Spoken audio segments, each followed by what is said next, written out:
Je suis remontée dans une vie antérieure d'une personne. Et dans cette vie antérieure, enfin, dès le moment où j'ai connecté cette vie antérieure, j'ai eu une grosse douleur au niveau de la cage thoracique. J'étais obligée de tenir et j'avais du mal à respirer. Je sentais que ça gênait mon poumon gauche. Et je voyais la scène. Je dis, bon, je le dis, je le dis pas. Et à un moment donné, j'ai dit, il faut que je le dise.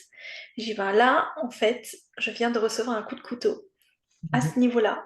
Et là, j'ai pas eu la douleur, mais j'ai senti que c'était là.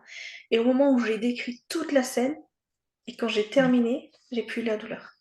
C'est extraordinaire, hein. Ah ouais, je me dis, waouh, Alors, c'est extraordinaire. Les gens qui, quand on leur raconte un peu ce genre d'expérience, ils disent, ah, ça doit être douloureux, ça doit être compliqué à vivre. Et bah moi, je trouve ça extraordinaire parce qu'en fait, on a le fait de pouvoir vivre la sensation, ça permet aussi de voir l'émotionnel qui est créé. Parce que bien souvent, quand je viens à travailler avec des personnes, que je fais des accompagnements, justement, ce que j'appelle moi la karma-thérapie, où je viens travailler sur donc, les vies antérieures et sur les lignes familiales, il y a une partie du travail qui est forcément liée à l'émotionnel. Mm. Parce que des fois, les mémoires, en fait, c'est juste une émotion qui n'a pas été comprise ou acceptée.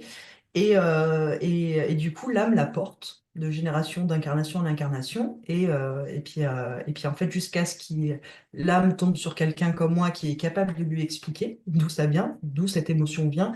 Et après, bah, en fait, c'est un travail de libération à faire autour de cet émotionnel-là. Et des fois, il n'y a même pas besoin de travailler la mémoire en soi, c'est juste l'émotionnel lié à cette mémoire.